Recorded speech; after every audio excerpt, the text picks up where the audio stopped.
Le Seigneur soit avec vous. Et avec votre esprit. Évangile de Jésus-Christ selon saint Matthieu. Gloire à toi, Seigneur.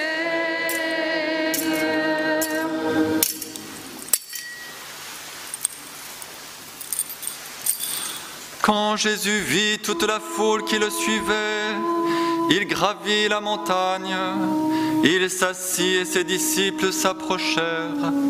Alors, ouvrant la bouche, il se mit à les instruire. Il disait, heureux, les pauvres de cœur, le royaume des cieux est à eux. Heureux les doux, ils obtiendront la terre promise. Heureux ceux qui pleurent, ils seront consolés. Heureux ceux qui ont faim et soif de la justice, ils seront rassasiés. Heureux les miséricordieux, ils obtiendront miséricorde. Heureux les cœurs purs, ils verront Dieu. Heureux les artisans de paix, ils seront appelés fils de Dieu. Heureux ceux qui sont persécutés pour la justice, le royaume des cieux est à eux. Heureux serez-vous si l'on vous insulte, si l'on vous persécute et si l'on dit faussement toutes sortes de mal contre vous à cause de moi. Réjouissez-vous, soyez dans l'allégresse, car votre récompense sera grande dans les cieux. Acclamons la parole de Dieu.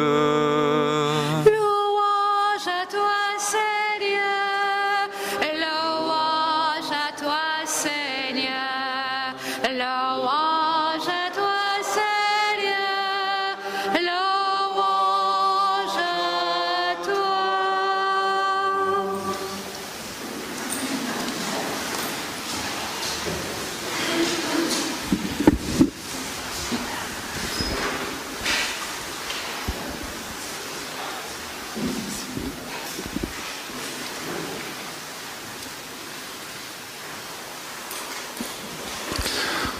Peut-être vous vous rappelez de quelqu'un qui n'était pas catholique, mais qui, à mon avis, dans cette foule des saints, Martin Luther King, qui proclamait son espérance. Il disait, j'ai un rêve. Moi, j'ai le rêve que un jour, les anciens esclaves et les anciens propriétaires d'esclaves puissent s'asseoir ensemble autour de la table de la fraternité. Et avec cette espérance, nous pourrons détruire les montagnes de désespoir. Alors, cette fête de la Toussaint, c'est vraiment pour nous le gage de notre espérance. Devant un monde qui nous dit « bof », devant un monde qui condamne pour des choses condamnables certes, mais qui condamne l'Église en disant bof. La fête de la Toussaint, c'est la fête de la victoire du Christ, non pas seulement le Christ tout seul qui est monté aux cieux, on est content pour lui, l'ascension, mais la victoire du Christ dans tous les saints et dans son Église. Là, il faut oser aller dans cette espérance. De quel côté nous situons-nous? Est-ce que nous nous situons plutôt du côté de l'accusateur? Ouais, l'Église, regardez, c'est vraiment grave, etc. Et puis du coup, on arrête. Ou alors, est-ce que nous nous situons plutôt du côté de notre avocat, le Paraclet, par lequel nous devenons effectivement enfants de Dieu? Voilà. Alors, la première grâce à recueillir aujourd'hui, je nous la propose, elle nous est offerte, c'est celle de l'espérance. Les saints sont là pour nous dire, c'est faux, cette condamnation sur l'Église, elle est fausse. Moi, personnellement, c'est mon argument quand on me dit « regardez l'église, c'est complètement nul, etc. Regardez telle personne, telle personne, telle personne. » On vous cite plein de trucs. Ah, c'est vrai qu'il y a du scandale dans l'église, ouais, mais il y a tous les saints. Moi, je n'ai pas trouvé de meilleur argument. Enfin, il y en a peut-être d'autres, sans doute. Voilà. Alors, donc, première grâce à accueillir aujourd'hui, je nous la propose, c'est celle de l'espérance. Les saints, ils ne sont pas dans les nuages. C'est toujours été d'ailleurs l'intuition des saints de la terre lorsqu'ils font leur passage. Ils disent, comme la petite Thérèse, moi je passerai mon ciel à faire du bien sur la terre. Thérèse a beaucoup insisté pour dire non, je descendrai, je serai là. Et on le sait, on le vit.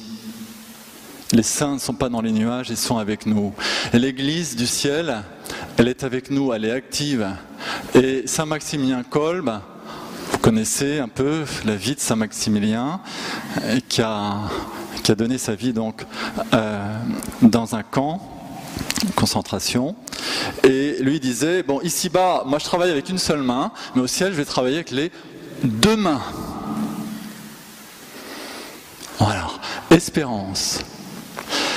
Cette fête nous invite évidemment à la foi, parce que en fait la sainteté,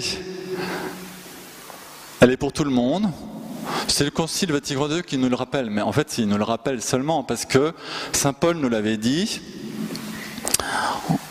notamment dans la première épître aux Thessaloniciens, chapitre 4, on peut revoir ça, verset 3, la volonté de Dieu, c'est votre sanctification. Donc c'est bon, on est tous appelés à la sainteté. C'est quoi? Un homme, une femme accomplie, c'est un saint. Qu'est-ce que tu veux faire dans la vie? D'accord, bonne réponse. Je veux être saint. Et puis pas un saint à moitié, disait Thérèse. Pourquoi ça ne serait pas notre ambition? Qui ne veut pas être un homme, une femme accomplie? Personne. Bon alors, donc on est tous volontaires pour la sainteté. Sauf que, évidemment, la sainteté, eh bien, c'est Dieu qui va la faire en nous et on a besoin d'adhérer par la foi. Faire alliance avec le Christ, encore aujourd'hui, on va renouveler notre alliance. On va dire au Seigneur, je t'appartiens, je n'ai pas envie d'appartenir à un autre maître qu'à toi. Si j'ai un maître, ce sera toi et toi seul. Ça marche? Voilà. Et troisième grâce à demander aujourd'hui, c'est celle de la charité, quoi. Parce qu'évidemment, ça ne va pas se faire sans nous. Nous sommes libres. Nous sommes des êtres libres, et c'est vrai que cette liberté, elle faisait trembler notamment la petite Thérèse. Elle suppliait le Seigneur de lui enlever sa liberté.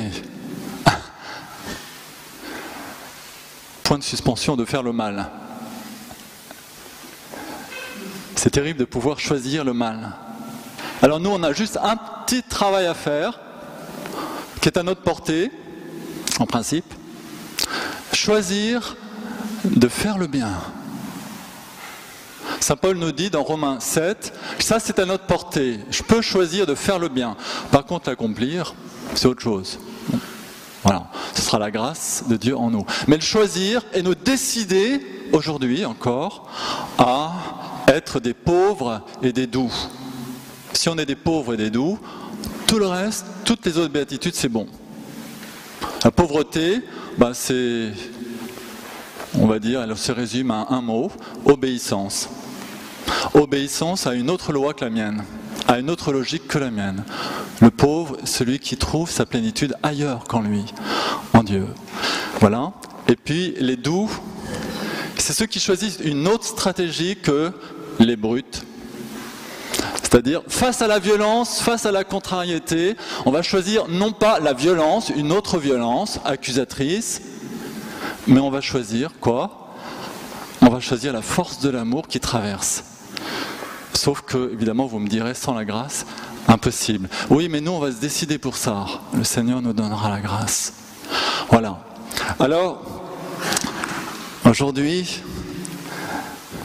Nous demandons au Seigneur de réactiver en nous la foi, l'espérance, la charité. Et la charité, elle est concrète, puisque Dieu nous a mis en Église. On n'est pas des espèces de satellites un peu tout seuls, hein, qui tournons autour de Dieu. Nous faisons partie d'un corps. Et dans ce corps, il y a une solidarité.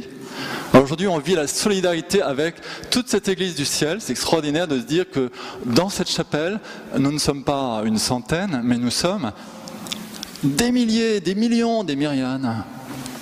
C'est quand même super, non? Alors, il y a les saints, il y a les anges, la Sainte Vierge.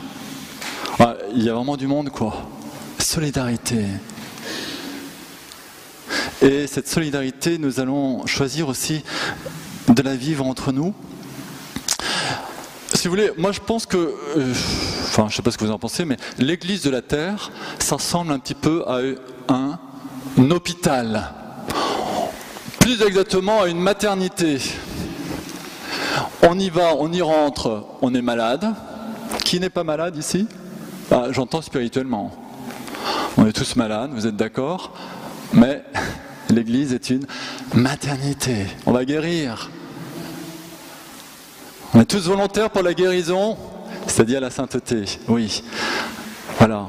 Alors, c'est vrai qu'il y a un petit travail à faire quand on reçoit l'Église de Dieu, c'est de se dire, la grâce, je vais la recevoir d'un frère, d'une sœur, qui est peut-être beaucoup plus pécheur que moi. Waouh!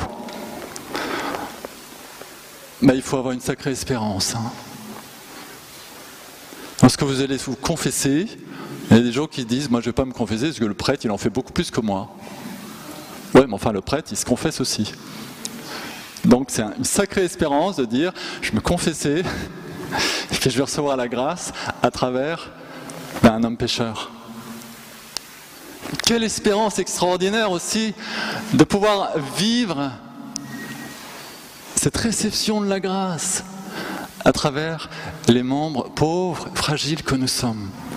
Car les vases d'argile que nous sommes, eh bien, ils contiennent un trésor. Alors ça change tout.